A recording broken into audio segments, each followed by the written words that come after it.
My beloved brothers and sisters, I must speak with a voice that cuts through tradition, with a fire that cannot be silenced, and with a truth that will shake the very foundations of what many have been taught for centuries. Listen carefully, because this message is not meant to soothe, but to awaken.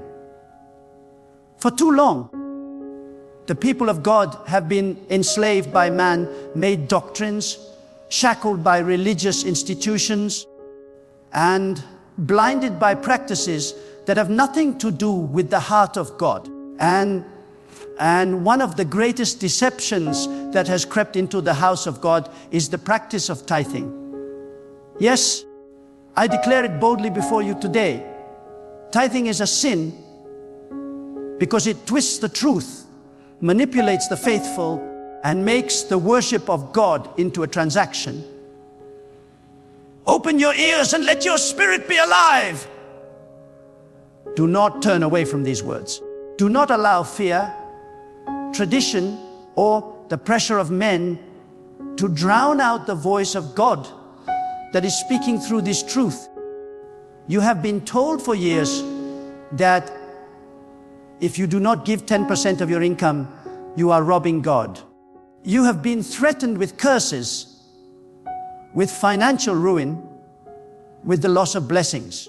You have been made to believe that your worth before God depends on the amount you place in an envelope. But I ask you, my friends, can the Almighty God, who created the heavens and the earth, who feeds the birds of the air and clothes the lilies of the field, be reduced to a God who demands a percentage? Can the Eternal One, who owns all things, be bribed by your coins? To believe this is to diminish God, to bring Him down to the level of greedy men who twist His name for profit. Do you not see? The moment you treat God as if He were a merchant trading blessings for money, you have fallen into sin. The moment you give out of fear rather than from the purity of your heart, you have entered into bondage. And the moment religious leaders use the pulpit to pressure you into giving while living in wealth and luxury, they commit a great sin against God and against the people. Tithing has become a system of control, not of love. It has become a weapon to rob the poor, rather than a fountain of generosity that flows freely from the heart. The truth, my friends, is this: God never asked for your percentage. God asked for your life. God never said, give me 10% and keep the 90 for yourself. No. God said, Al is mine, you are mine, your life, your breath, your possessions, your soul, all belongs to me. When you live with that understanding, you realize that putting a limit, a calculation, a formula on your giving is an insult to the greatness of God. It is sin because it places human mathematics on divine relationship. It is sin because it cages the freedom of the Spirit under the weight of legalistic tradition. Let me speak with plainness. When a man gives because he is threatened, his giving is corrupted. When a woman offers money because she was told God will curse her otherwise, her offering is not holy. It is tainted by fear. And when a congregation applauds itself for fulfilling a law that God did not require, they are not worshiping. They are deceiving themselves. True giving is not a tenth, nor a calculation. True giving is surrender to God with all that you are, with all that you have in every moment of your life. Anything less, anything forced, anything manipulated is sin. Now, some will resist this message. They will say, but we have always tithed. My response is simple: tradition does not sanctify a lie. Others will say, but my leaders told me God will not bless me unless I tithe. I tell you now, when you rely on men to interpret the heart of God for you, you make them your masters instead of God. Still others will say, but how will the house of God survive without tithers? And I thunder back, the house of God is sustained by God Himself. If a work is truly born of God, then the God who calls will also provide.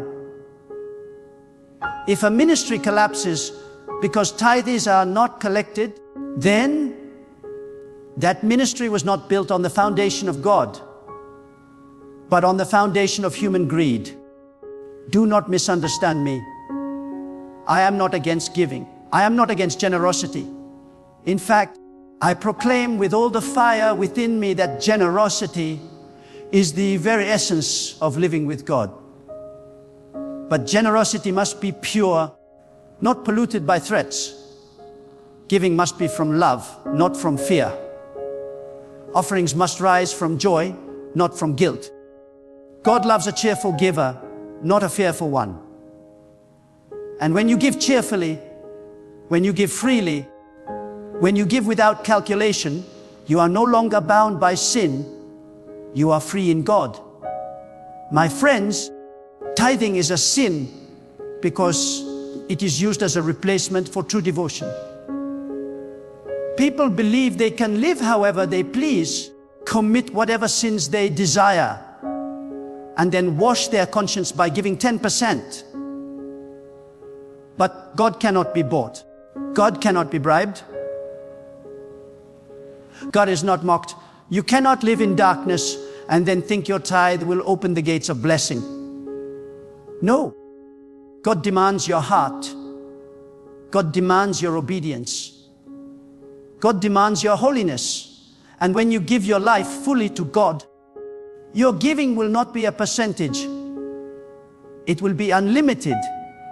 You will give your time, your energy, your compassion, your love, your resources, your everything, because you will understand that all of it already belongs to God.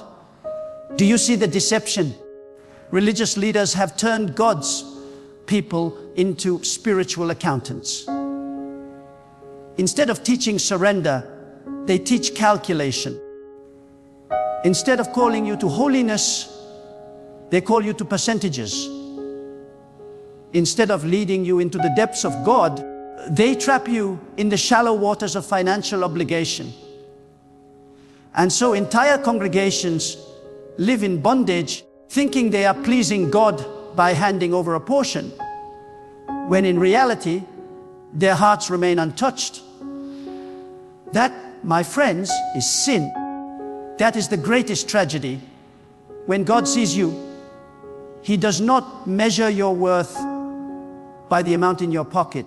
He does not look at your tithe slip or your bank statement. He looks at your heart. He looks at your surrender. He looks at whether you are living for Him in truth. God is not impressed by numbers. God is impressed by obedience. And obedience is not measured in 10%.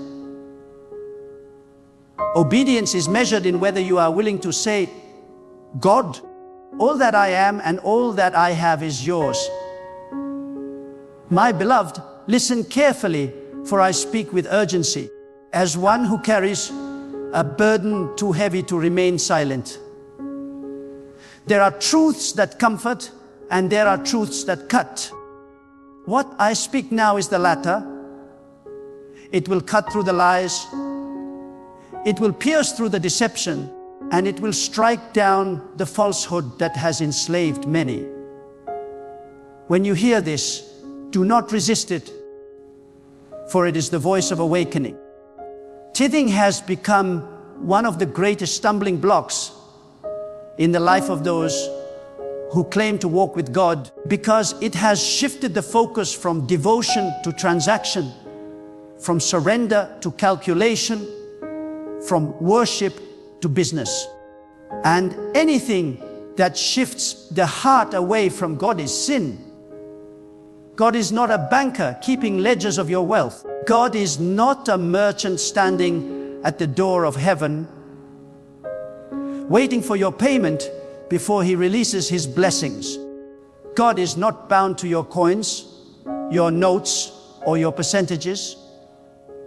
To think so is to reduce the Almighty to the level of men. It is an insult to the infinite, a corruption of the holy, a mockery of the one who gives without limit and sustains without condition.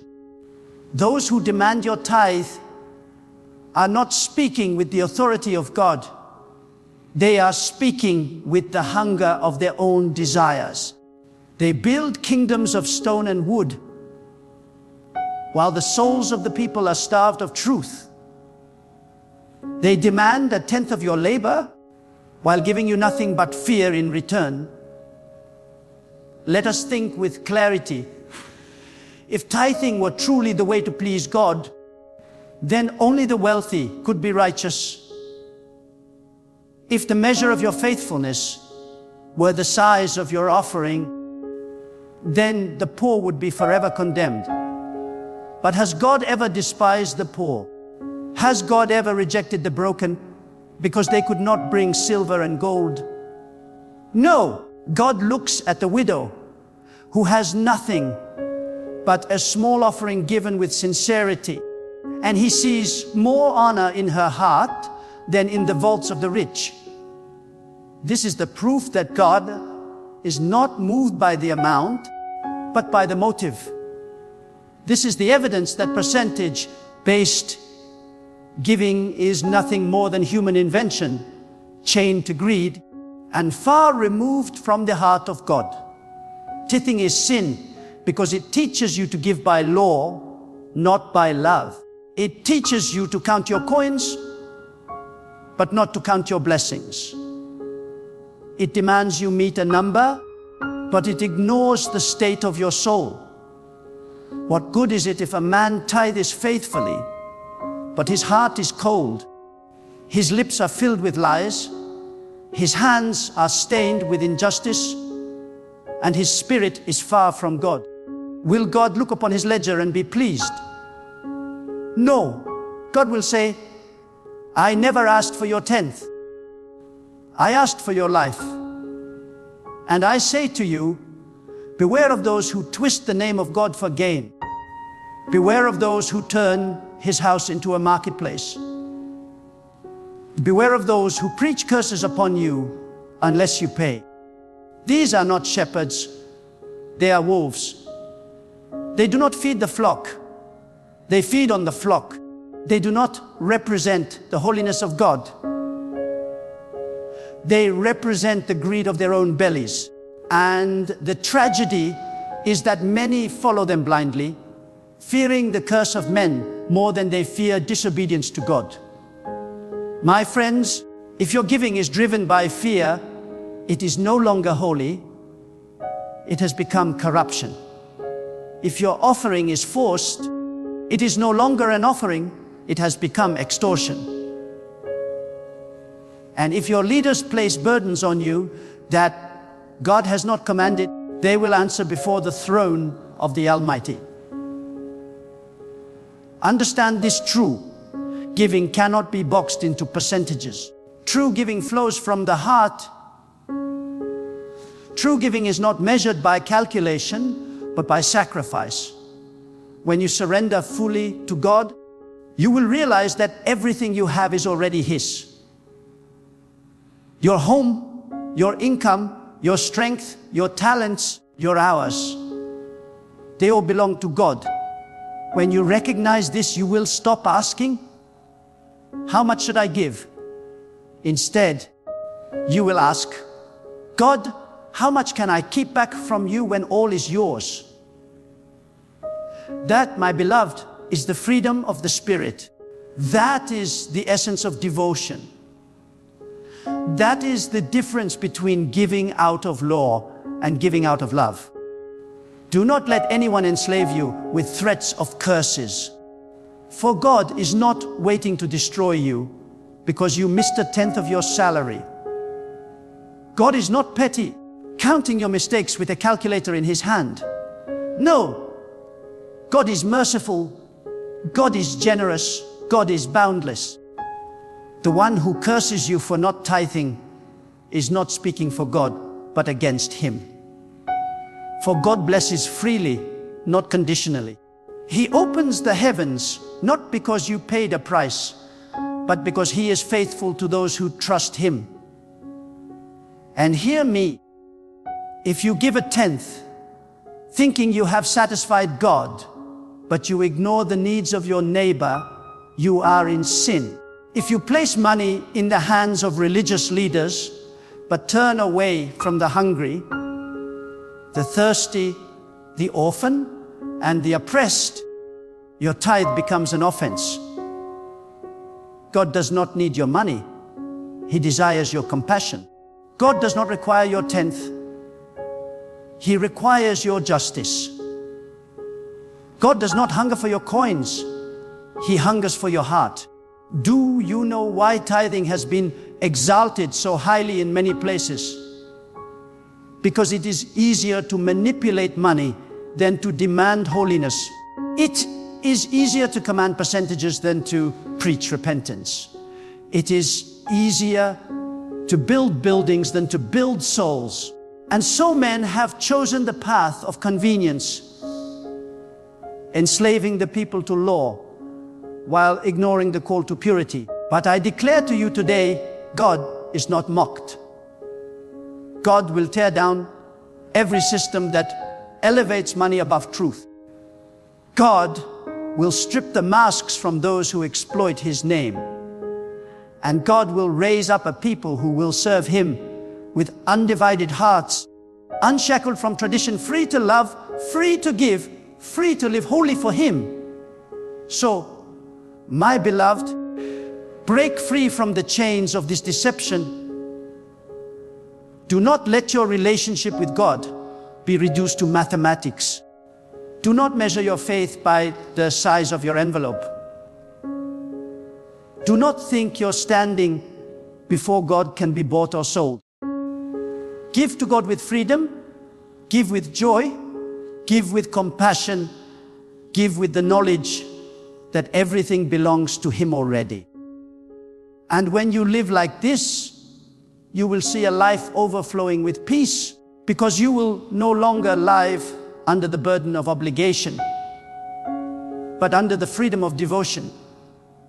My beloved, lean in and listen closely, for the truth I speak is not a whisper, but a thunder that shakes the very ground of falsehood. There are times when a preacher must comfort, but there are also times when a preacher must confront. Today is a day of confrontation with a lie that has walked too long among the people of God. This lie has wrapped itself in garments of holiness. It has stood in pulpits. It has raised its voice with authority, but beneath it all, it is deception. And I say it without fear. Tithing, as it is preached and practiced today, is a sin because it corrupts the purity of devotion and entangles the heart of worship with the chains of money. God is not a collector of fees. God is not sitting in the heavens calculating percentages as though he were an accountant of men. To imagine so is to shrink his majesty to the level of our systems. God is far above such limitations. He is the owner of all things, the giver of every breath, the sustainer of every heartbeat. What can you possibly offer him that is not already his? What coin, what bill, what portion of your labor can you claim as yours to begin with? Everything in your hand is on loan from God. When you understand this, you will see how shallow and distorted the practice of tithing has become. The tragedy is that men have used tithing not as a call to holiness, but as a tool of manipulation. They have built empires of stone and marble while the poor weep in silence. They have preached curses on the faithful if they fail to pay, while they themselves live in comfort, luxury, and ease. They stand before the people with smiles on their faces, but behind their smiles is the hunger for more wealth, more buildings, more power. And all of this is done in the name of God. But I tell you, God is not mocked. God sees. God hears. God will not remain silent forever. Those who misuse his name for profit will one day tremble under his judgment. Now, do not mistake my words. I do not say that giving is wrong. Giving is holy when it springs from the fountain of love, when it is born out of gratitude, when it flows from a heart that knows everything belongs to God. But when giving is chained to fear, when it is driven by guilt, when it is demanded as a condition for blessings, it ceases to be holy and becomes polluted. God does not delight in coerced offerings. God delights in free will. God delights in the soul that says, I will give not because I must, but because I love. I will give not because I am threatened, but because I am grateful. I will give not because I calculate, but because I surrender. And let us ask ourselves this: if a man gives 10% of his wealth faithfully, but withholds mercy from his neighbor, is he righteous?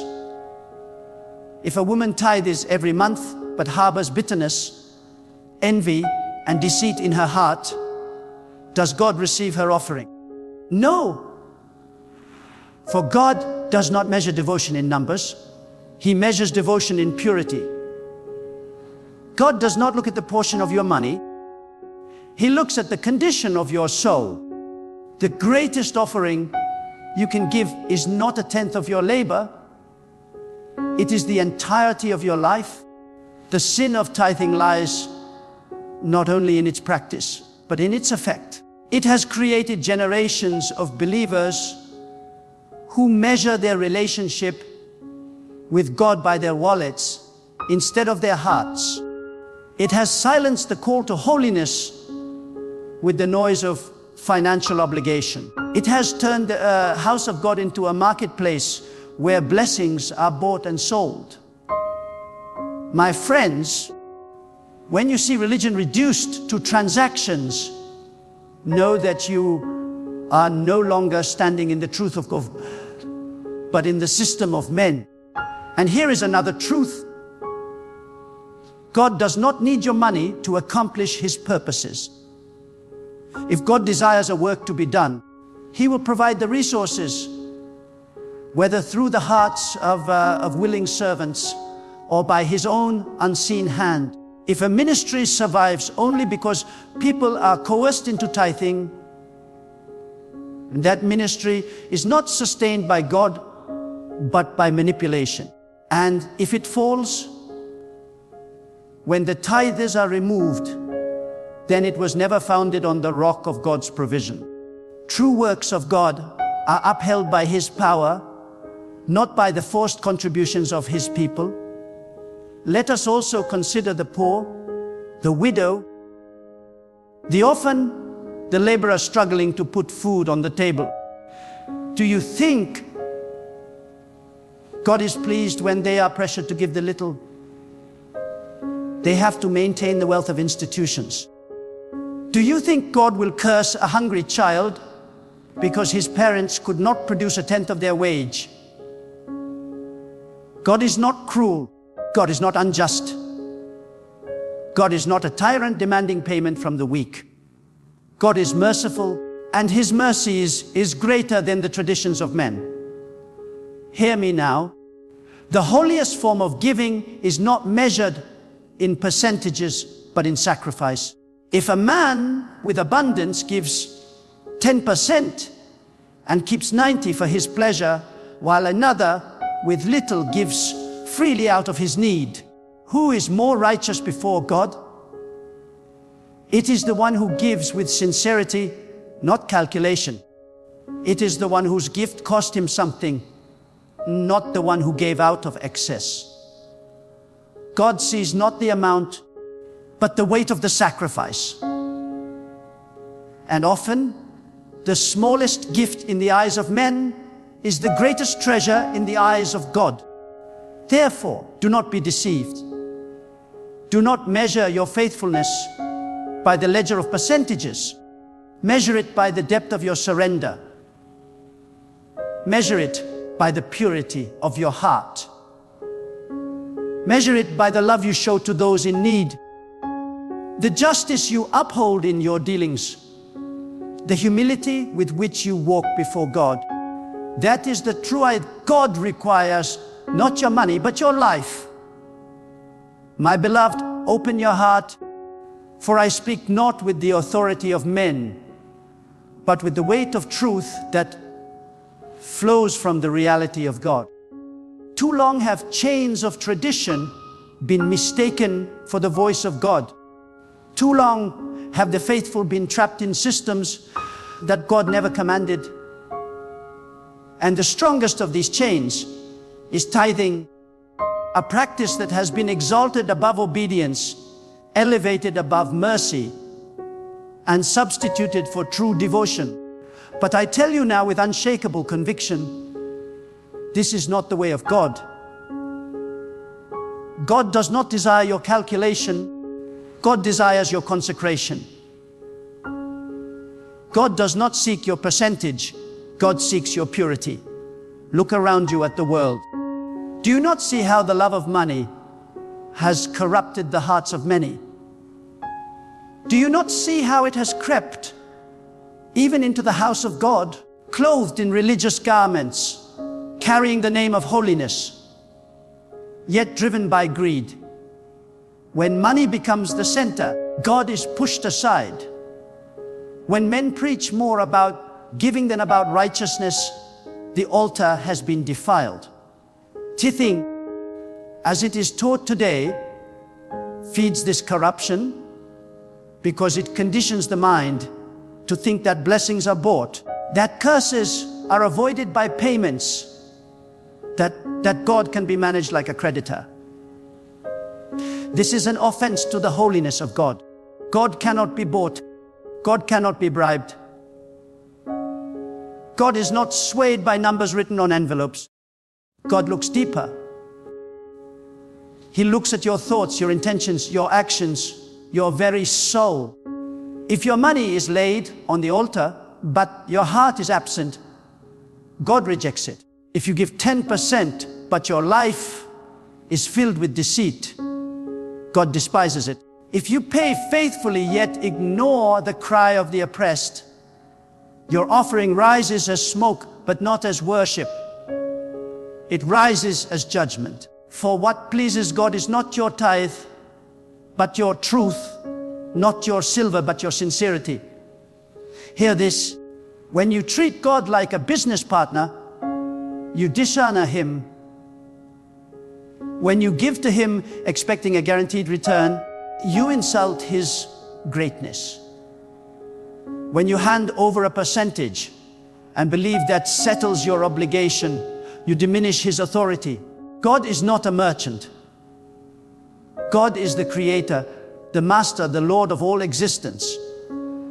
He asks not for your fraction, but for your fullness. He asks not for your tenth, but for your total. Anything less is not worship. It is compromise. And let me speak with even greater boldness. Those who enforce tithing upon you commit sin themselves. They claim to speak for God, but they speak their own hunger. They build towers of wealth while the people suffer. They declare curses upon those who cannot pay, while they themselves exploit the name of the Almighty. They are like those of old who turned the house of prayer into a house of trade. And I tell you with certainty, God sees, and God will not be silent. Their wealth will testify against them, and their manipulation will be judged. For God is a defender of the poor, and He will not allow their cries to go unanswered. Beloved, let your eyes be open to the greater truth. God's desire is not to take from you, but to make you free. Free from fear, free from manipulation, free from the lies of men. When you give to God, let it be, because your heart overflows with gratitude. Let it be, because you cannot contain the joy of His goodness. Let it be, because you long to reflect His generosity. That kind of giving cannot be measured by percentage. Sometimes it will be more than 10%, sometimes less. But always it will be led by the Spirit of God within you, not by the law of men. Do not think I am teaching stinginess. No, I call you to something higher. I call you to radical generosity, not the generosity of law, but of love. When you see the hungry, feed them. When you see the naked, clothe them. When you see the oppressed, lift them. This is the offering God receives with joy. This is the sacrifice that ascends to Him like sweet fragrance. When your hand opens to your neighbor in need, you are giving directly to God. When your heart pours out compassion, you are laying treasure in eternity, and that treasure is worth more than all the tithes of all the temples of men. Think of this, beloved. If your child came to you and gave you 10% of his allowance, but treated you with dishonor, would you be pleased? Would you not rather have his respect, his love, his obedience? So it is with God. He does not want your calculated gifts while your soul remains distant. He desires your devotion. He desires that you walk humbly, act justly, and love Him with all your heart. Tithing distracts from this because it makes you think that fulfilling a duty fulfills your relationship. But relationship with God is not duty. It is surrender. It is intimacy. It is complete alignment of your life with His will. And here is a mystery if you consider: when you tithe, you limit God's claim. You say, this part belongs to you, but the rest is mine. But when you surrender fully, you recognize all belongs to God, and I am only a steward. The sin of tithing is that it deceives you into believing partial ownership, when in reality, there is no such thing. God owns all. You are but a trustee of His wealth. And if you are faithful with little, He will entrust you with more.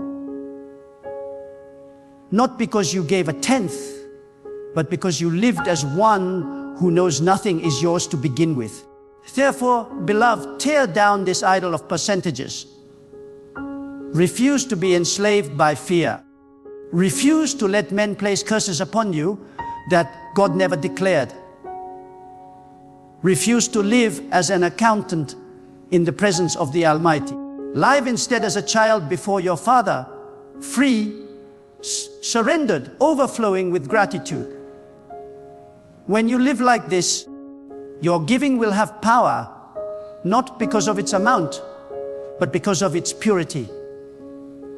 It will move the heart of God, not because it is calculated, but because it is consecrated. My beloved, hear me as I bring this truth to its close.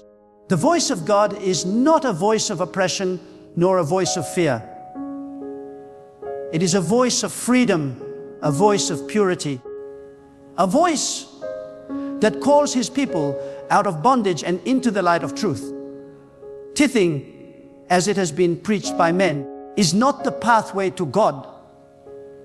It is a chain forged by greed, a shadow that has covered the true meaning of devotion. God never asked you for a percentage. God never demanded a calculation. God asked for your heart, your life, your surrender, your obedience. Do not leave this message thinking it is about withholding, for it is not about withholding at all. It is about releasing. Releasing yourself from fear. Releasing yourself from manipulation. Releasing yourself from the lie that you can purchase the blessings of the Almighty. When you give, let it be pure. Let it be cheerful. Let it be led by love. When you open your hand, let it be because your heart is overflowing with gratitude, not because your mind is terrified by curses. When you serve, let it be with joy, not with compulsion. This is the kind of offering that touches the heart of God. So rise, children of God.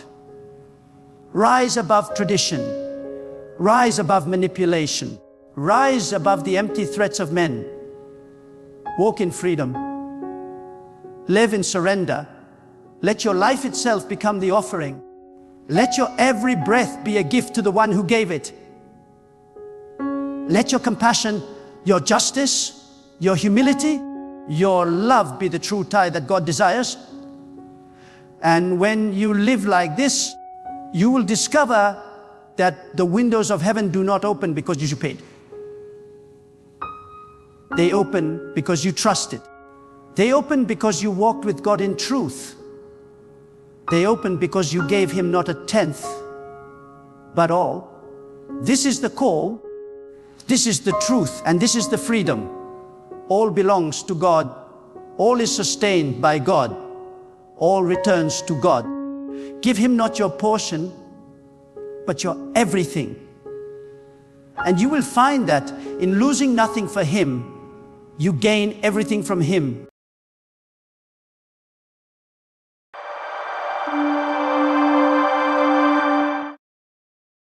Have you ever wondered why your life seems to shake just when you are praying for stability? Why doors close when you finally thought they would open? Why people walk away just when you are learning to love with a pure heart? My friend, that is not a sign that God has forgotten you. It is a divine signal that God is preparing you to be a chosen one. When God decides to raise someone, He first separates them.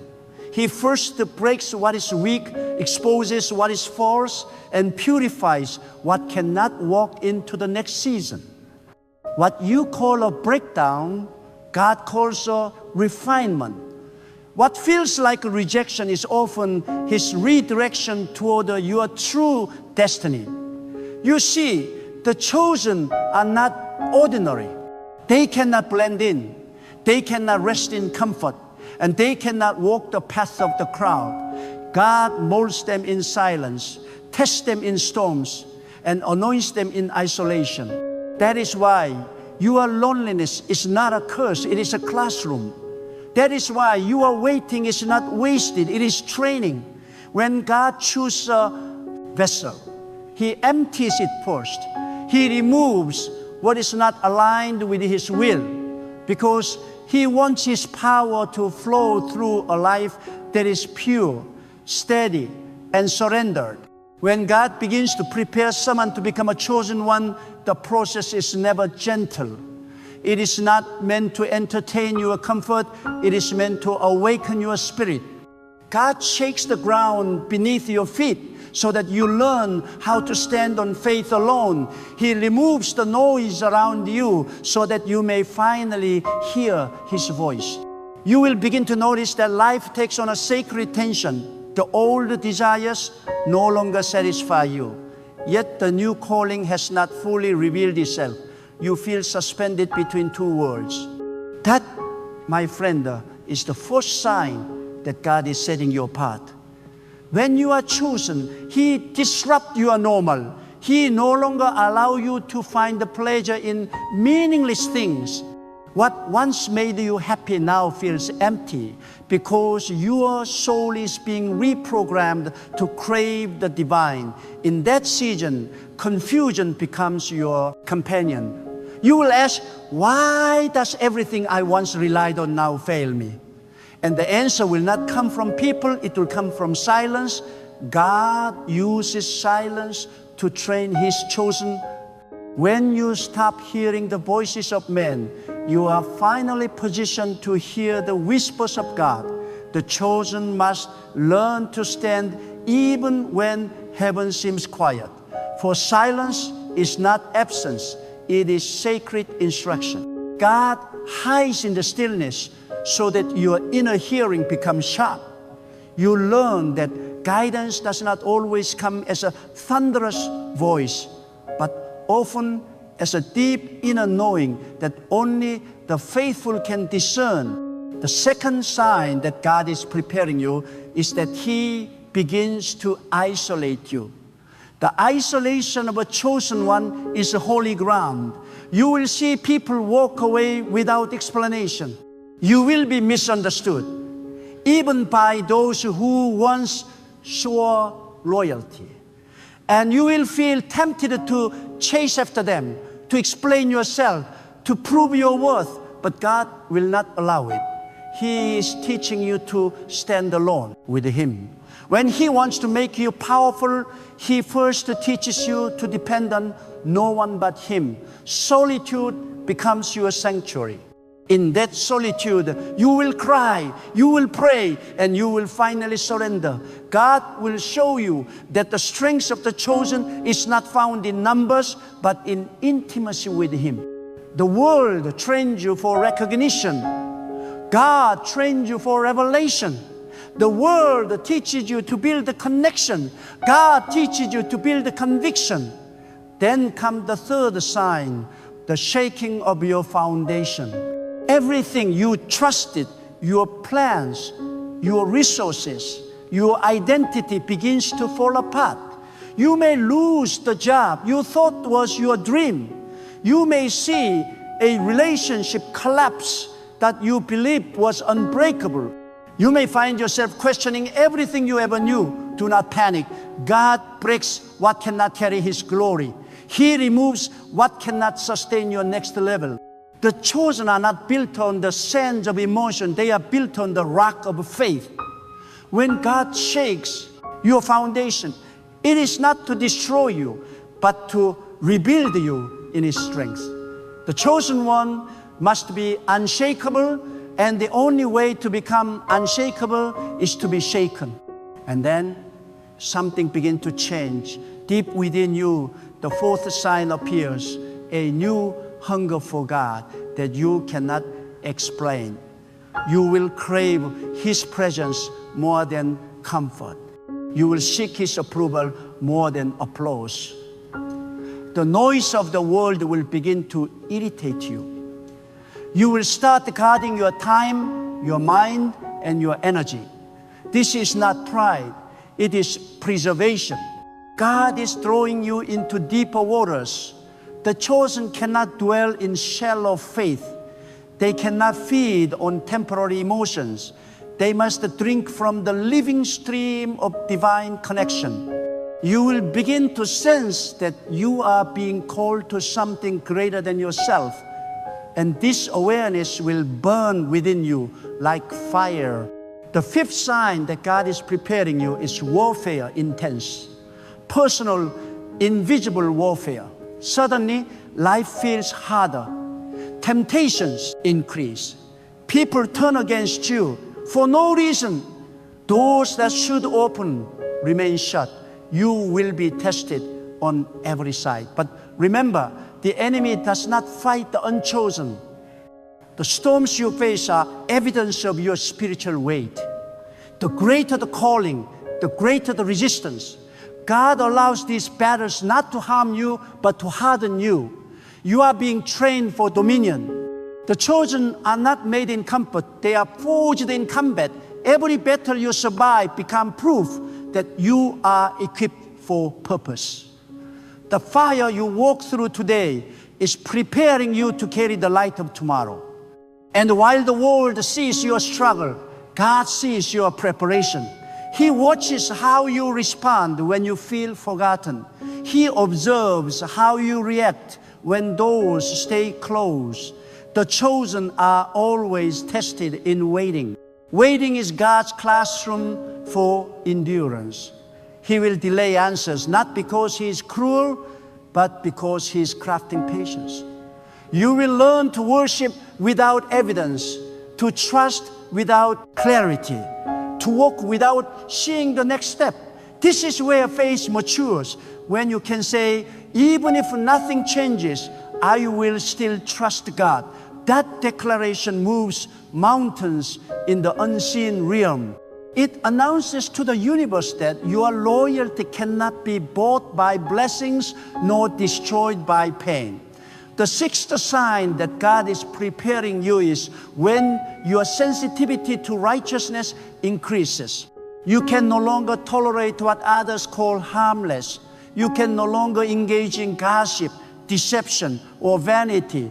Your spirit becomes allergic to impurity. God is sanctifying you not to make you proud, but to make you usable. He begins to cleanse your thoughts, your speech, your intentions. You start to care less about appearance and more about authenticity. You begin to prefer peace over popularity, truth over comfort, and discipline over distraction. This is the stage where God shapes your inner purity. Because a chosen one cannot represent divine purpose with a corrupted heart. Purity is not perfection, it is alignment. It is saying, God, remove from me anything that separates me from you. Then comes the seventh sign, divine revelation. Suddenly, the pieces of your journey begin to make sense. You start understanding why you had to cry, why you had to lose, why you had to wait. God begins to show you glimpses of His plan. He brings opportunities that feel like they were tailor-made for you. People you never met begin to speak words that confirm your hidden prayers. Doors open that you didn't even knock on. Everything that once felt like a punishment now reveals itself as preparation. You realize that the pain had a purpose, that the silence had a meaning, and that every tear watered the ground of your destiny. This is the moment when you stop questioning God and start thanking Him. You see that He was not delaying you, He was developing you. But even then, the process is not over. Being chosen is not a destination, it is a daily decision to walk in obedience. God continues to prune you, refine you, and challenge you, because the chosen must remain humble. The higher you go, the deeper your roots must grow in faith. God does not exalt the proud, He lifts the surrendered. When He gives you influence, it is not to magnify your name, it is to reflect His glory. He entrusts the chosen with responsibility, not privilege. The more He gives you, the more accountable you become. And the chosen understand this.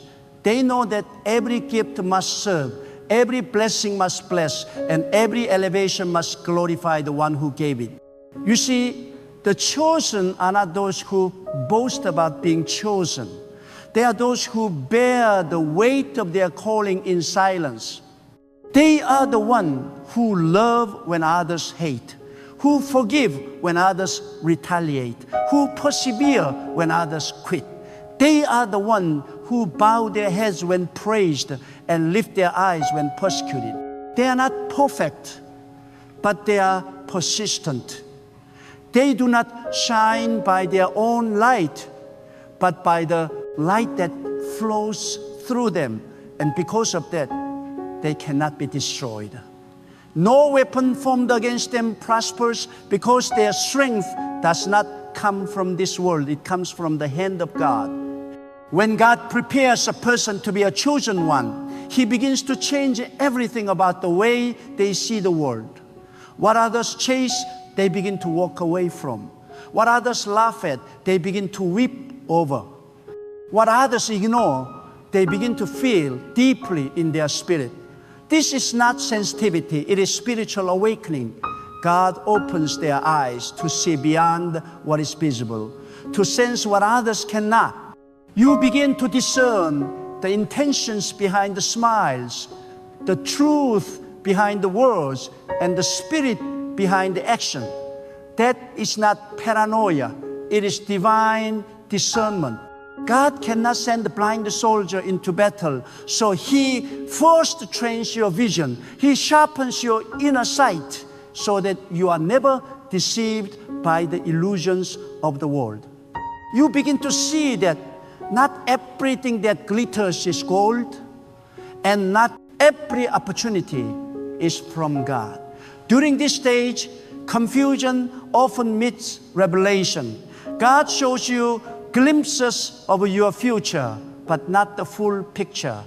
He gives you pieces of a divine puzzle and watches how you handle them. The chosen must learn patience, for divine timing is not human timing. If God showed you everything at once, you would run ahead of Him. So He teaches you to move step by step, moment by moment, trusting not in clarity, but in His presence. That is true. Faith to walk when you cannot see, to move when you do not understand, to trust when you cannot predict the outcome. God does not want your intelligence. He wants your surrender. The chosen are those who say, even if I do not understand, I will obey. And so you begin to walk differently. You begin to value stillness. You stop explaining yourself to everyone because you realize that divine plans are not meant to be publicly understood. God hides you until the appointed time. He keeps you in the background while others are being celebrated. This is not rejection, it is preservation. If God revealed you too early, your purpose would be misunderstood. The chosen must be protected until they are mature enough to handle the weight of their calling. That is why He conceals you in quiet seasons where nobody claps for you, nobody notices your growth, and nobody celebrates your progress. Yet those are the seasons where heaven is most active in your life. The hidden season is sacred. While you think nothing is happening, God is shaping your destiny. Then a strange peace begins to settle in your heart. You no longer envy others. You no longer rush. You no longer compete. You begin to understand that the favor of God cannot be compared to human success. You realize that divine timing is perfect, and you stop forcing what is not yours. This peace is not passive, it is powerful. It is the mark of maturity. It is the moment when you stop wrestling with God and begin walking with Him. The chosen learn that surrender is not weakness. It is the highest form of strength. For when you finally surrender, God can finally move. As God continues to prepare you, He begins to cleanse not only your environment, but your inner world. You begin to feel convicted about habits, attitudes, and thoughts that once seemed harmless. The things you once laughed at now disturb your peace. You begin to crave truth and purity in every part of your being. This is the sanctification of the chosen. God cannot place greatness in a polluted heart. He refines you not to punish you, but to make you pure enough to carry His purpose. Every time you choose integrity over compromise, you are strengthening your spirit. Every time you forgive instead of retaliate, you are elevating your soul. Every time you humble yourself instead of seeking recognition, you are preparing your heart for divine promotion. You will also notice that as God raises you higher, the attacks will intensify. People may lie about you, misunderstand you, or try to diminish your worth. But that too is part of the process. God uses opposition to polish your character. He let the world misunderstand you so that you no longer depend on their approval. The chosen must learn to be content with being unseen, unheard, and sometimes unloved because their validation comes only from God. When people turn against you, do not fight them. Stand still. Let God defend you in ways that your words never could. The chosen are never unprotected. They are simply learning to let God fight their battles. And as you endure, something extraordinary happens.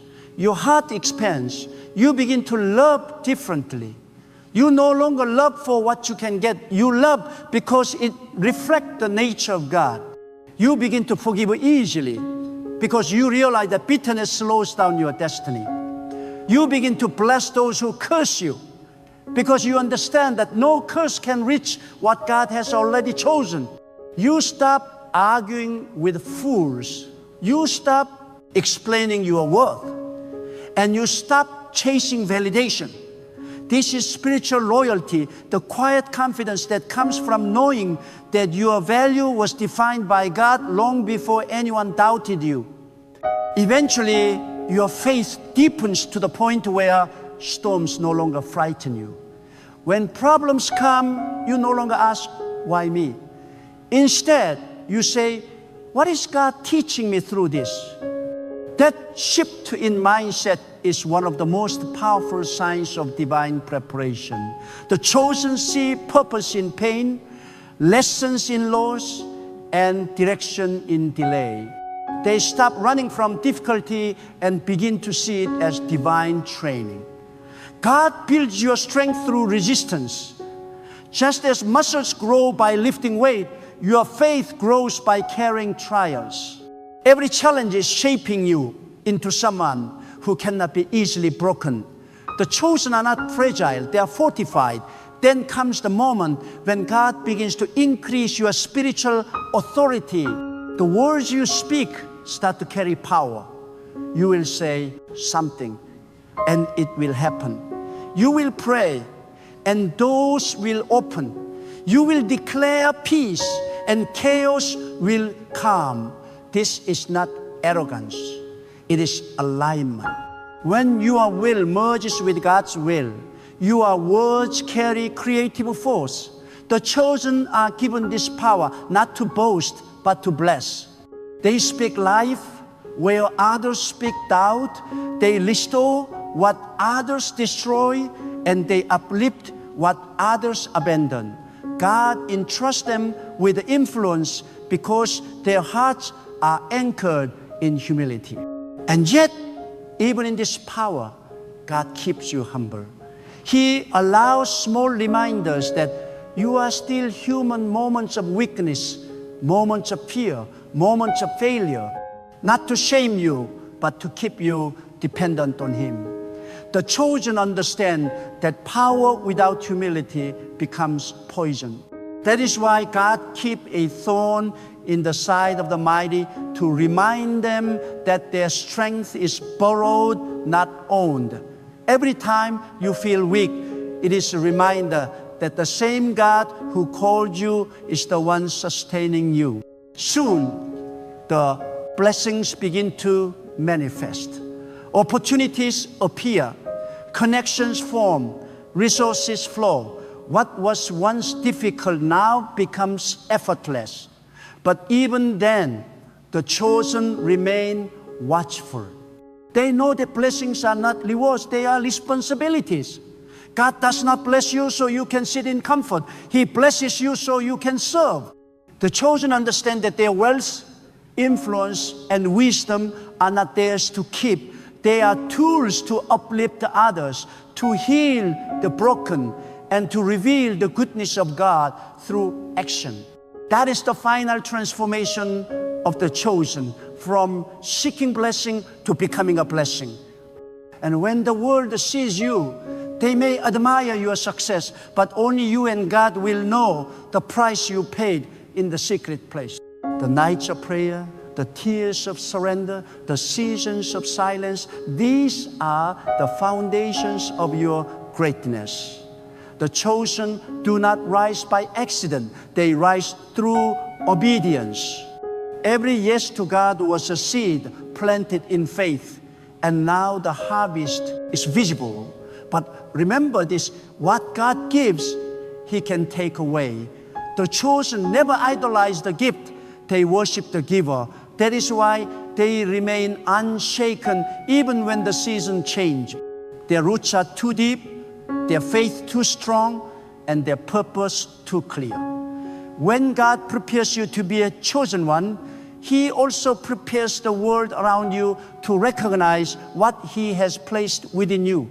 You may not see it at first, but every situation that unfolds, every person that enters or leaves your life is divinely orchestrated to shape your destiny.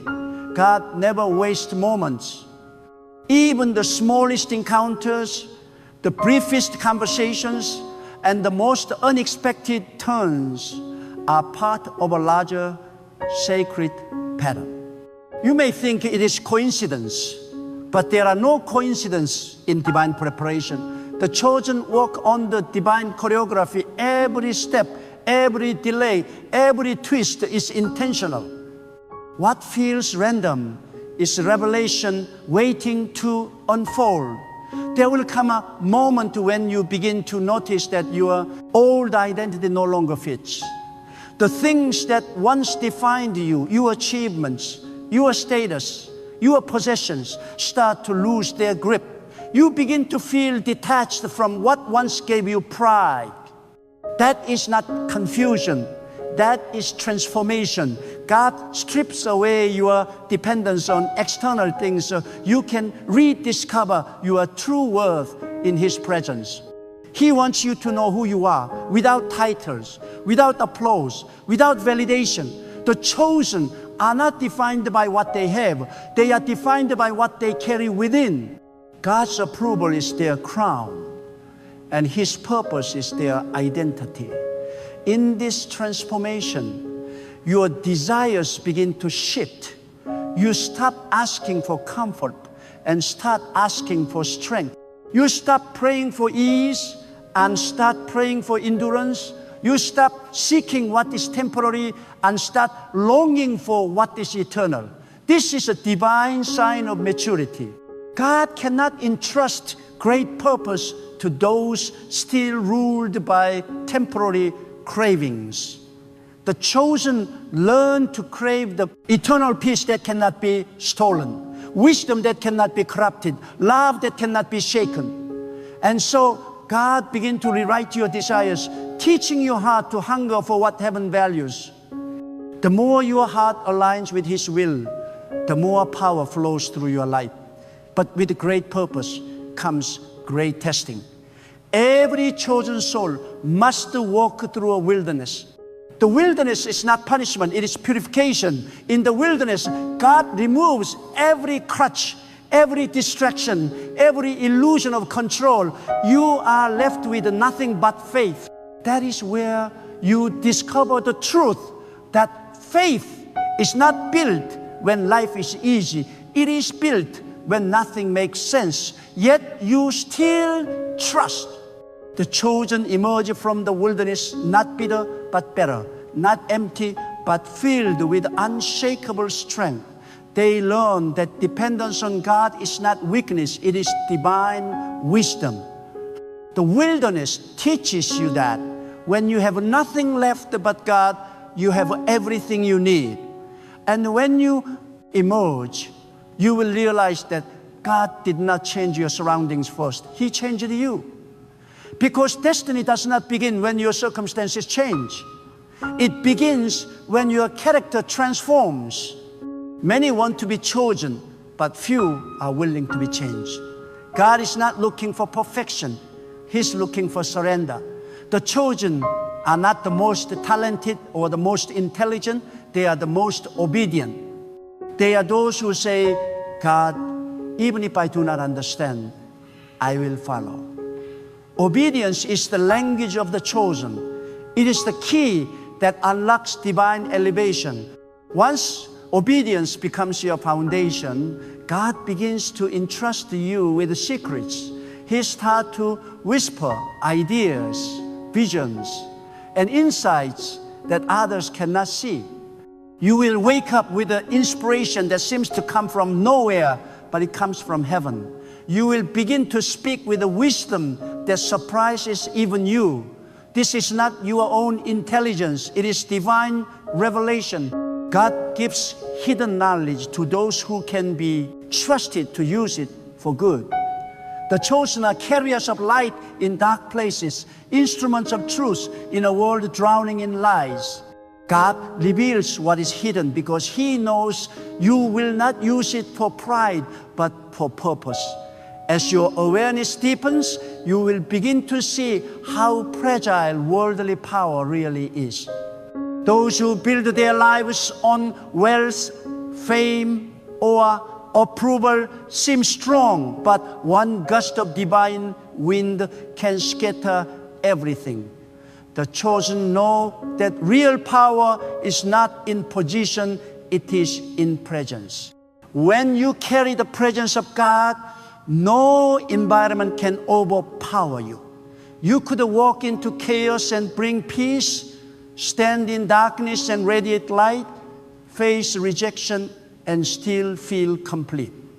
Because your strength no longer depends on what surrounds you, it flows from what dwells within you. That is the sacred advantage of the chosen. They walk with divine authority wherever they go. However, the chosen also carry a sacred burden, responsibility. When God lifts you, He does not lift you for yourself. He lifts you for others. You become a vessel through which His love, wisdom, and power flow. The chosen are not meant to dominate, they are meant to serve. They are not meant to boast, they are meant to build.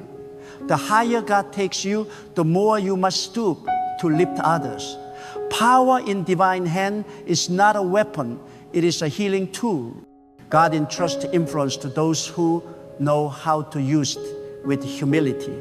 The chosen do not speak to impress, they speak to awaken. They do not lead for status, they lead for purpose. And yet, this responsibility often comes with loneliness. The chosen often walk a narrow path where few can accompany them. They carry dreams that others cannot understand, and they hear instructions that others cannot hear.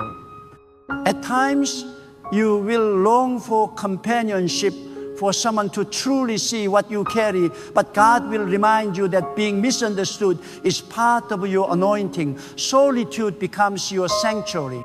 In the silence, you will hear the heartbeat of heaven. The chosen do not fear loneliness, for they know it is in isolation that divine intimacy is born. There will also come a time when God tests your humility. He will give you opportunities to take credit, to receive praise, to bask in recognition. But the chosen know better. They do not take the glory that belongs to God. They understand that the moment pride enters, the power departs. Pride is the poison of the chosen. It blinds, hardens, and destroys. That is why God allows challenges, even in seasons of success, to keep your heart soft, your spirit humble, and your dependence unbroken. The chosen are not immune to failure. They are simply quick to rise from it. They see every fall as a reminder that without God, they are nothing. As your journey continues, you will realize that divine favor often looks like opposition before it looks like a blessing. God will allow doors to close so He can redirect you to the right ones. He will let people reject you so He can protect you from the wrong alliances. The chosen learn that not every loss is tragedy. Some losses are deliverance in disguise. The same hands that remove are the hands that prepare. What God takes away, He replaces with something greater. When He denies you something, it is never because He wants you to suffer. It is because He wants to safeguard your destiny. And when the right time comes, you will feel an internal shift. Things that once drained you will no longer affect you. You will notice that your spirit carries calm even in chaos. Your words carry authority even in whispers. Your presence brings peace even in turmoil. This is the fruit of divine preparation, the moment when heaven's power becomes visible in a human vessel. you will realize that the storms that once terrified you were actually shaping your calm. The betrayers that once broke you were actually teaching you discernment. The pain that once weakened you was actually producing strength. Nothing was wasted. God used it all. And now, when you look back, you will no longer see pain. You will see purpose. You will no longer see loss. You will see divine exchange. Every season of darkness was birthing new light within you. Every tear you shed was watering the soil of your destiny. Every time you thought you were breaking, you were actually being built. For God does not prepare the chosen in comfort. He prepares them in fire. But that fire is holy. It does not burn to destroy, it burns to purify. You will emerge from it radiant, resilient, and ready. Because in the end, being chosen is not about status, it is about service. It is not about being above others, it is about lifting others. The chosen carry the fragrance of divine presence. Wherever they go, they restore hope to the hopeless, faith to the weary, and light to those trapped in shadows. They do not preach with words alone. Their lives become living messages. When people encounter them, they encounter a glimpse of God's love, God's strength, and God's wisdom. So, when you feel stretched beyond your limit, remember, you are not breaking, you are being expanded. When you feel alone, remember, you are not forgotten. You are being hidden for divine unveiling. When you feel weak, remember, you are not defeated. You are being refined. And when you finally step into the fullness of what God has prepared, you will understand that every chapter, every trial, and every tear was necessary. For God was not just preparing your path, He was preparing you for the path. And now, my friend, it all comes together. Every struggle, every delay, every tear, every season of waiting, every moment of loneliness, it was never wasted.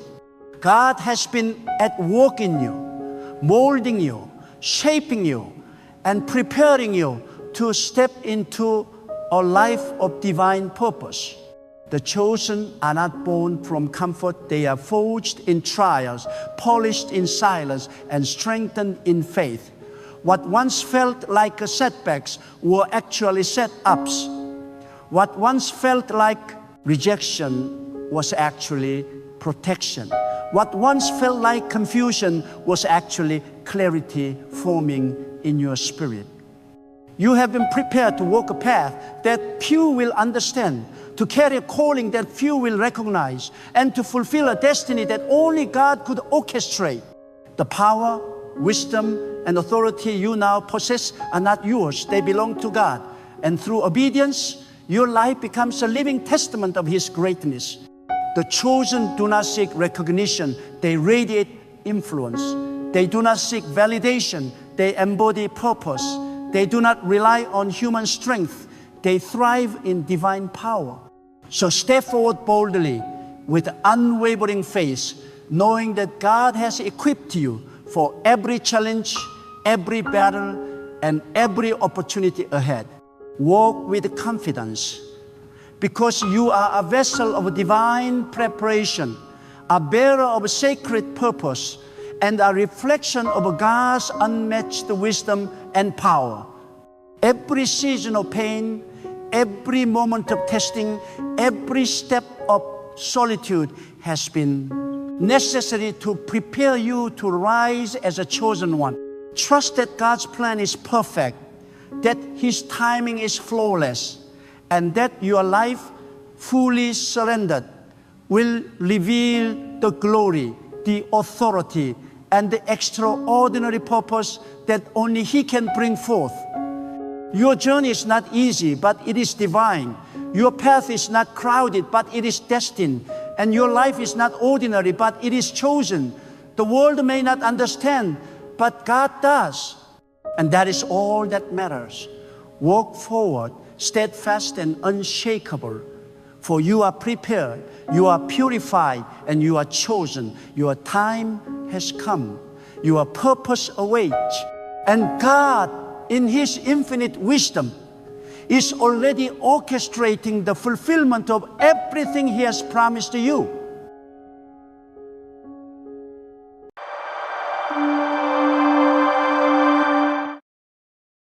Listen to me right now, because what I'm about to tell you is not coincidence, it's divine timing. You didn't come across this message by accident. You are standing on the edge of something extraordinary. God is about to drop a massive wind on you, a wind so big that it will silence your doubters, heal your pain, and rewrite your story. This is not an ordinary season. This is the turning point. This is where everything that once worked against you begins to work for you. The wind of change is blowing, and it carries the fragrance of God's favor toward your life. You've been through nights that made you question if God even remembered your name. You cried silent tears, wondering if your prayers disappeared into thin air. But hear this truth. God has been listening the entire time. Every tear you shed was counted. Every word you spoke in faith was written in His record. Every time you stayed faithful when it didn't make sense, God took note. And now the heavens are shifting in your favor. What looked like a delay was divine preparation. What felt like a rejection was redirection. God was setting the stage for a massive win, a breakthrough so astonishing that only He can receive the glory for it. When God decides to move, He doesn't move in small ways. He moves in ways that change everything. You're about to witness that kind of movement, the kind that makes you stop and say, only God could have done this. You may not see it yet, but something is stirring behind the scenes. God is aligning people, opportunities, and open doors that will collide perfectly with your purpose. The waiting, the silence, the confusion, it was all part of the orchestration. Because when God finally releases what He's been preparing, it will happen suddenly. The phone call, the opportunity, the healing, the promotion, it will come like a flood. One moment of divine favor will outweigh years of struggle. So don't despise where you are right now. This is not punishment, it's process. God has been pruning you, shaping you, and preparing you for the weight of His blessing. You cannot carry a massive wind with a small mindset. You cannot step into divine overflow with old habits and broken confidence. That's why you had to walk through seasons of isolation. That's why people had to leave. That's why you had to face disappointment. Because God was stretching your faith to the capacity of the blessing He is about to drop on you. There are moments in life when God hides you. He hides you, not because you are forgotten, but because He is forming something greater inside you. You've been in hiding, not because you are unworthy, but because the magnitude of your calling required silence and solitude. God was working on the roots before He revealed the fruit. The deeper the roots, the higher the rise. And now your roots are ready. The soil of your spirit has been broken, watered, and strengthened. God is about to bring you into a season of a manifestation. Hear me clearly, this wind is not ordinary. This is not just about money, status, or recognition. This is about destiny. God is about to prove that every loss had a purpose. The same people who overlooked you will witness your elevation. The same situation that broke you will become the reason you rise. Because when God delivers a wind, it comes wrapped in redemption. You will recover what was lost. You will rebuild what was destroyed. You will rewalk the path where you once fell, and this time you will stand in victory. Some of you have been feeling tired, spiritually exhausted, emotionally drained. You've been asking God, when will it be my turn? Let me tell you, your turn is coming faster than you think. God never forgets a faithful heart. You've been sowing seeds in the dark, and you're about to reap in the light. The harvest is coming, and when it comes, it will come in abundance. The same field where you sow barrenness will overflow with life. The same hand you lifted in prayer will hold the reward of endurance. God is about to drop a massive wind on you, and when it does, it will change the rhythm of your life. Your pace will shift. Your energy will rise. Your faith will ignite like a fire. Doors that were locked will swing open without resistance. Opportunities that you didn't even pursue will come chasing after you. People who once ignored you will seek your wisdom. Why? Because God's favor has a sound, and when it falls upon you, the world will hear it. Favor announces itself. It cannot be hidden, and it cannot be stopped. You have to believe it before you see it, because faith is the currency of heaven. The moment you believe that God can do it, He begins to move. The moment you speak it with conviction, you activate divine power. Stop doubting your own prayers.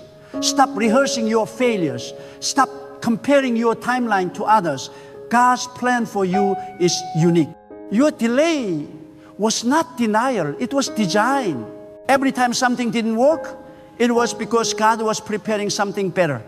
Every time you thought it was over, God was actually beginning again. Don't let fear rob you of what's next. Fear whispers lies, but faith declares truth. And the truth is this: God is not finished with you. Your story is not over. Your best chapter hasn't even been written yet. The same God who brought you through pain will bring you into promise.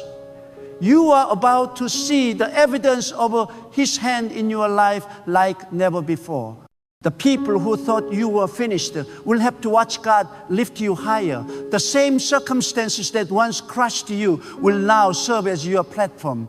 You may feel small right now, but God is about to expand you.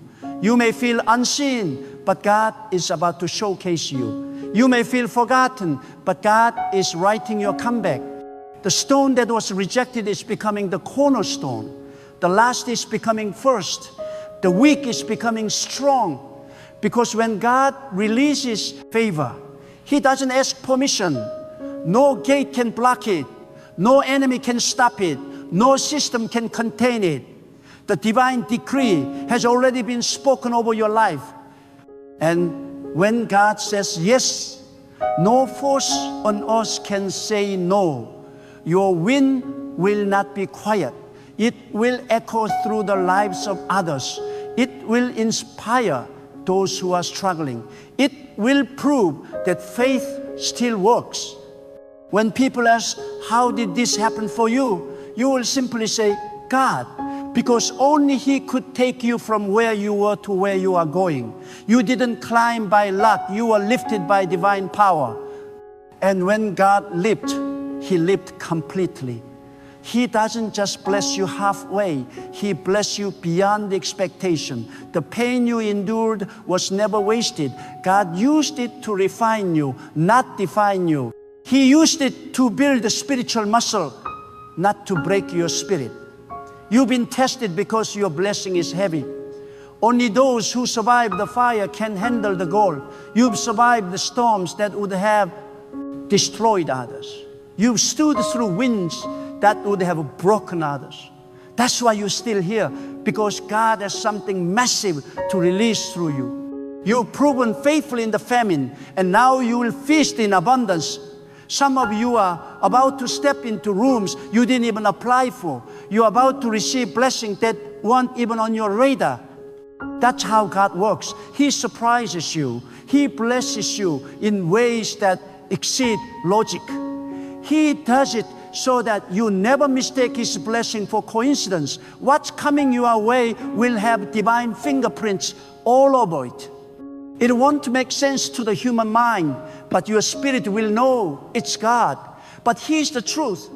Before the wind drops, there will often be warfare, because big blessings attract big resistance. When you feel sudden pressure, don't panic. That's a sign that breakthrough is near. The enemy doesn't fight empty vessels. He fights those carrying destiny. If you've been facing unusual opposition, take heart. It's proof that something powerful is about to be released. Keep standing. Keep believing. The battle is a sign that victory is close. God doesn't bless the lazy or the fearful. He blesses the faithful. Keep your spirit in alignment. Stay obedient even when it's uncomfortable. Keep speaking faith when your circumstances scream doubt. The moment that you give up is the moment before it happens. Don't quit now. You've come too far. Every seed of faith you planted is about to break through the soil. You're about to see the green shoot of new beginnings rise out of the ground. God is faithful to complete what He started in you. There are seasons when God allows everything to look dead so He can reveal resurrection power. When nothing seems to move, that's when God is working most. When the silence feels unbearable, that's when God is speaking through stillness. When doors close, that's when He's preparing the right one to open. You cannot rush divine timing. The same God who made the stars move in order knows how to align your life perfectly.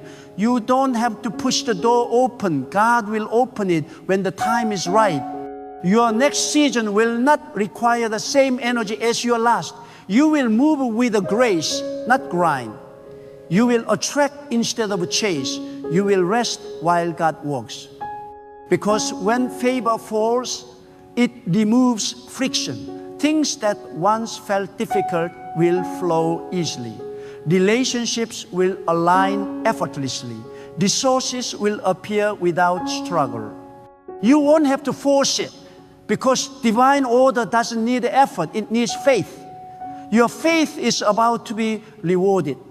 The seeds of trust you planted in tears are about to produce joy. The prayers you whispered in loneliness are about to echo in victory. You are not forgotten. You are favored. You are not behind. You are being positioned. You are not empty. You are being filled. This wind is not coming to restore your ego. It's coming to reveal God's glory through your life. When God prepares to release a massive wind, He begins by shifting the atmosphere around you. Suddenly, what once seemed comfortable starts to feel unsettling. The job you once loved starts to feel too small. The place you once fit in no longer feels like home. This is not a sign of loss, it's a sign of elevation. God begins to make the old uncomfortable because the new is calling. You feel it deep inside. Something greater is pulling at you. Something beyond what your eyes can see. That restlessness is divine stirring. It's God's way of saying, I'm preparing to move you to another level. The divine plan often begins in disruption. The shaking you're experiencing is not meant to destroy you, but to remove what cannot stay. God shakes your foundation so that only what is built on truth remains. He removes the temporary to make room for the permanent. That is why people walk away without warning, doors close without explanation, and plans collapse without reason. But behind that chaos, God is orchestrating alignment. Every subtraction is a setup for addition. Every exit creates space for new entry. God never removes without the intention to replace. And what He replaces is always greater than what you lost. When God is about to bless you, He first tests your heart. He examines your motives, your patience, your loyalty. He allows delays to purify your intentions. Because if you receive a wind before your heart is ready, that blessing could destroy you. So if you've been waiting longer than expected, understand that God has not forgotten you. He's refining you. He's building spiritual muscle inside you so that when the blessing arrives, you can sustain it. Many can receive, but few can maintain. God is preparing you not only to receive, but to remain victorious. You must learn to trust the silence. God often hides His greatest works in seasons of stillness. When nothing seems to move, that is when He is positioning everything. Just because you cannot hear Him does not mean He is not speaking. God speaks through direction, through timing, through doors opening and closing. Silence is not absence, it's a strategy. God does His deepest work away from human eyes. And when the time is right, He will reveal what He's been building in secret. What takes years to prepare will manifest in a moment. That's how divine timing works. One moment you're praying in private, the next you're walking in public victory. This is not the time to grow weary. You are standing at the edge of fulfillment. What you are feeling right now is not defeat, it's the pressure of transformation. You are being stretched, molded, refined. God is reshaping your mindset to match the magnitude of what's coming. You cannot step into a new dimension with an old mentality. You must let go of the fear that once guided your choices. You must release the doubts that limited your faith. God cannot fill a vessel that's already full of fear. Empty yourself of anxiety so He can fill you with assurance. Some of you have prayed for blessing, but what God is sending is far greater than what you imagine. You ask for restoration, and He's preparing resurrection. You ask for provision, and He's preparing overflow. You ask for survival, and He's preparing success. That's why it's taking time, because what's being built is bigger than what you requested. God is a God of abundance. When He gives, He doesn't give sparingly. He pours until your cup runs over. He multiplies until the blessing touches not only you, but everyone connected to you. This wind will not just change your life, it will ripple through generations. There's a reason your journey was difficult. The weight of your struggle is evidence of the greatness inside you. God never allows unnecessary pain. Every disappointment carried instruction. Every heartbreak carried wisdom. Every detour carried a redirection. And now, all those pieces are coming together. The confusion you once felt will soon make sense. The pain you endured will soon reveal its purpose. God never wastes a wound. He transformed pain into power, struggle into strategy, delay into destiny. The very things that broke you will become the foundation that strengthens you. Do not let the memory of failure paralyze your faith. God does not measure you by your past. He measures you by your potential. Every time you fell, He saw the strength to rise. Every time you doubted, He saw the spark of belief still burning inside you. And it is that spark that He is about to fan into flame. The enemy wanted you to think it was over, but God is about to show that it was only the beginning. He specializes in turning endings into new beginnings. God's blessing do not come to those who rush, they come to those who rest in trust. When you stop trying to control everything, you allow God to control it. Surrender is not weakness, it is the highest form of strength. It says, God, I trust you more than I trust my own plans. And when you reach that point of a full surrender, you will see miracles unfold effortlessly. Because faith is the bridge between the invisible and the visible. When your heart aligns with the trust, your reality aligns with the divine purpose. you are about to witness divine reversals. Everything that was turned against you will turn in your favor. The very ground that buried your hope will now birth your harvest. What was meant to destroy you will elevate you. Because when God drops a wind, He doesn't just lift you, He redeems you. He takes every unfair moment, every false accusation, every betrayal, and uses it as material for your victory. You won't just survive, you'll shine through it. The pain that once silenced you will now amplify your voice. This next season requires a posture of expectation. You must wake up every day with the confidence that God is working. Don't speak defeat when victory is near. Don't entertain doubt when miracles are forming. Your words are spiritual seeds. Plant faith, not fear. Declare what you expect, not what you see. Speak life even when circumstances look dead, because your tongue carries the authority to invite divine power. When you speak with faith, you are prophesying your future. Every obstacle you faced was never meant to block you. It was meant to reveal you. Pressure produces diamonds, and fire purifies gold. You've been under pressure because there's something valuable inside you. God doesn't test what's empty. He tests what's precious. That's why your fight has been intense. But the intensity of your battle is a proof of the greatness of your destiny.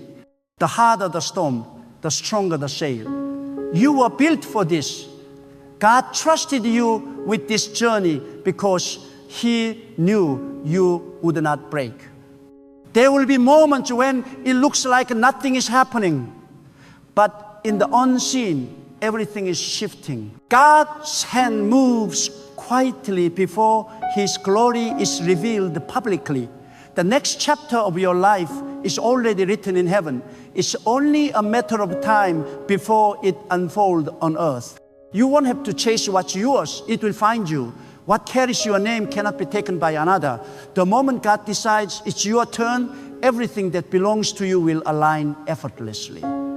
When this wind arrives, it will come with peace.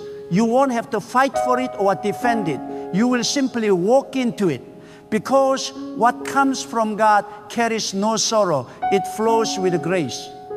You will know it's from Him because it will not require compromise. It will not drain you. It will fulfill you. It will not confuse you. It will confirm you. It will bring clarity where there was chaos, stability where there was shaking, and abundance where there was lack. This is your season of divine exposure. You've been hidden long enough. The world is about to see what God has been developing in you. Every hidden effort, every quiet prayer, every unseen act of obedience, God saw it all. And now He's about to reward it openly. You don't need a validation from people when God is the one who is about to elevate you. The same ones who doubted you will have to watch as God sets your life on display. But as you rise, remember humility. The same God who lifts can also humble. Keep your heart anchored in gratitude. The wind is not the destination, it's the demonstration. It's God showing His power through your obedience.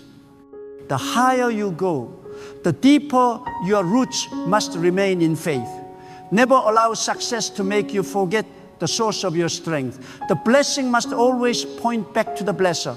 You will soon look back on this season of struggle and realize it was the most important chapter of your life. It built you, refined you, and prepared you. Without it, you would not be ready for what's coming. So instead of resenting the waiting, thank God for it. Every delay was divine protection. Every no was redirection. Every closed door was saving you from something not meant for your destiny. What felt like loss was love in disguise. Prepare for the unexpected. God loves to surprise His faithful ones. He will open doors you didn't knock on. He will connect you with the people you never imagined meeting. He will release favor in areas you never considered. This is the nature of divine abundance. It exceeds logic. What's coming will be greater than anything you prayed for. Because God answers not according to your request, but according to His greatness. Every time God prepares to release something great into your life, He first begins by separating you from the noise, the distractions, the unnecessary attachments, the habits that drain your spirit, all must fall away.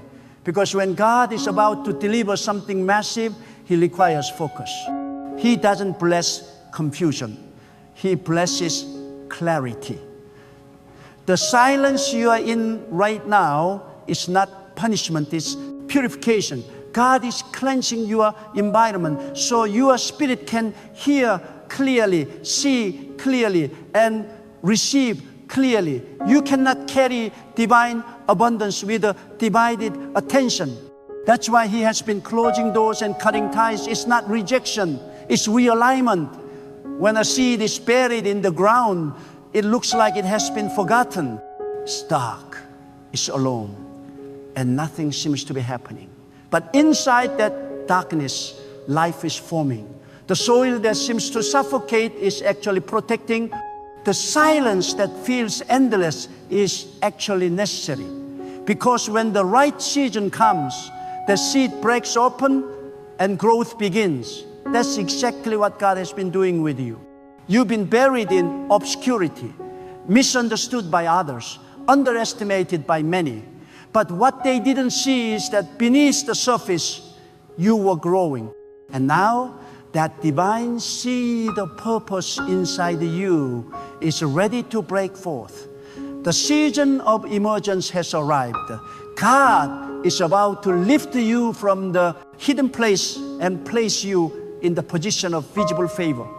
Do not fear the unfamiliar. When God is about to drop a massive wind, He often leads you through paths you've never walked before. The unknown is not to frighten you, it's to strengthen your trust. If everything were predictable, there would be no need for faith.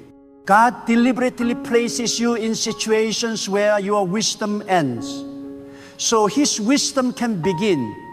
When you reach the end of your ability, you step into the realm of His possibility. That's where miracles are born. That's where supernatural shifts happen. You don't have to know how it will unfold. You just have to know who is unfolding it. There's a reason your spirit has felt stretched lately. You've been praying for breakthrough, but God has been expanding your capacity. The blessing He is preparing is larger than what your old mindset could handle. You can't pour rivers into a cup meant for drops. So He's enlarging your thinking, broadening your expectations, and deepening your faith. Every time you face uncertainty, remember, it's not to break you, it's to build you for what's next. The strength of your foundation determines the height of your elevation. The deeper the roots, the greater the fruit.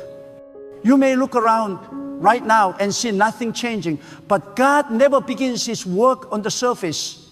He starts deep within. He is rewriting your inner narrative, removing doubt, fear, and insecurity, so that when the wind arrives, you'll know how to carry it with confidence and humility. God does not want you to depend on the blessing. He wants you to depend on Him. The moment you make the blessing your focus, it loses its power. But when God is your focus, every blessing finds you effortlessly. Seek alignment before arrival. The wind will follow those who stay faithful to divine purpose.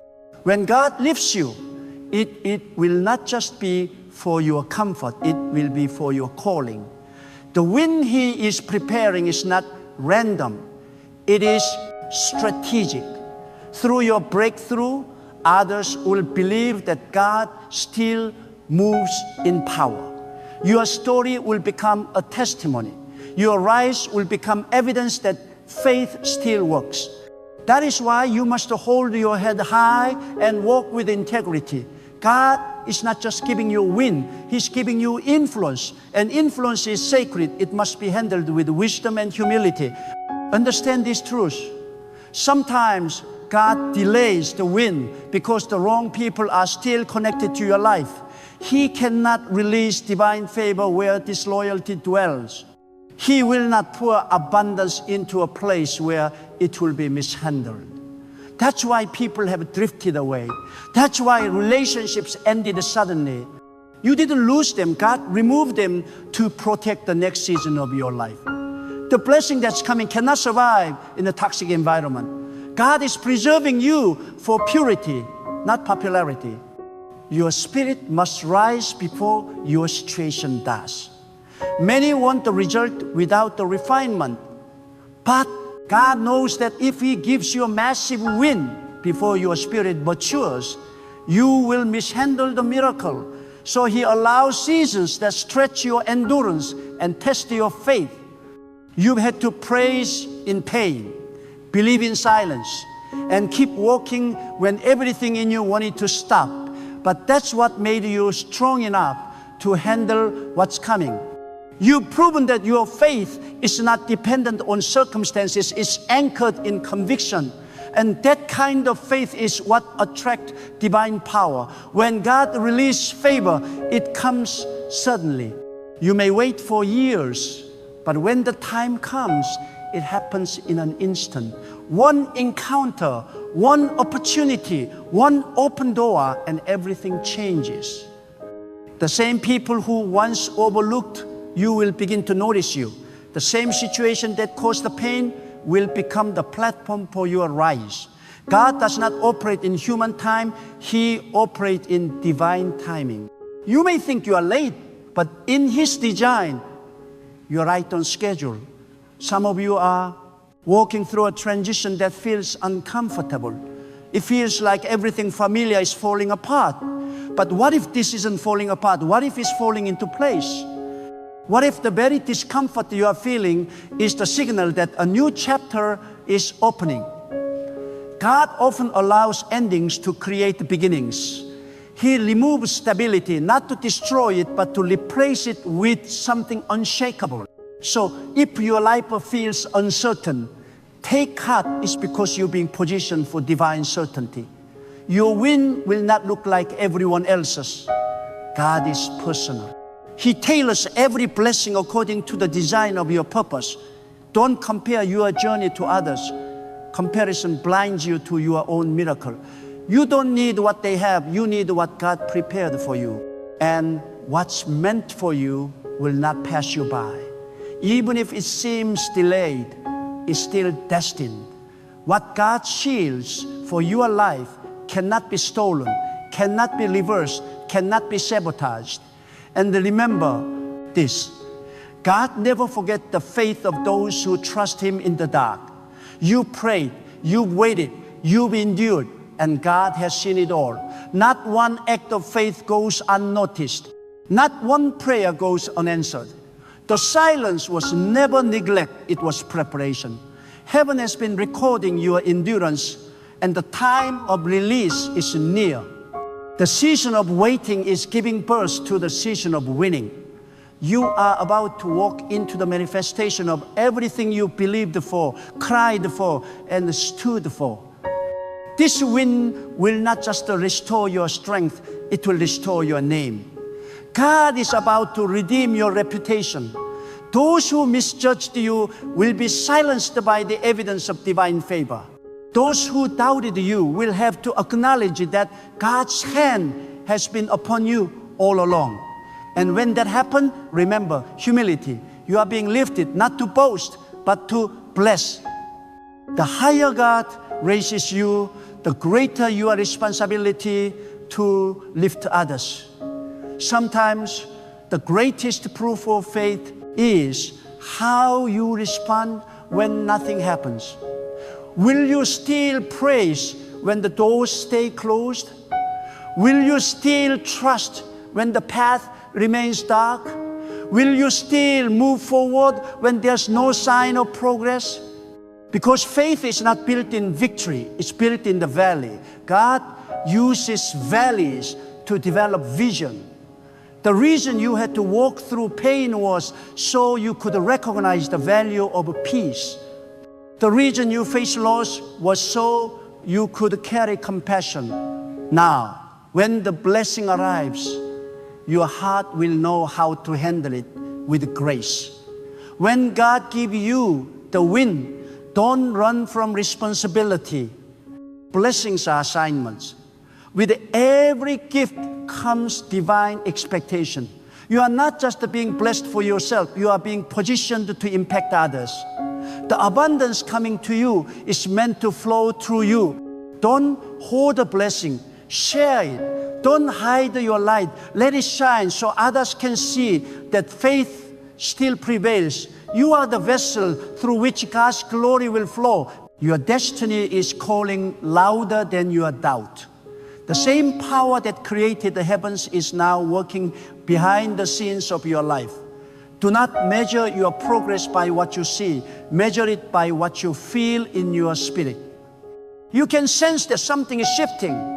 You can feel that something divine is near. That's because you are walking into a moment of divine orchestration. Everything that once seemed random will soon reveal its reason. The divine plan will make sense in hindsight. God is about to drop a massive wind that will leave you speechless. Not because it will make you famous, but because it will make you realize how faithful He has always been. It will humble you. It will bring tears to your eyes. You will remember the nights you almost gave up. And you'll see how every moment led to this. This wind will remind you that God never forgets those who trust Him. His timing may be mysterious, but His promise is sure. So stay steady. Don't rush what God is perfecting. Every delay is building the foundation for a permanent blessing.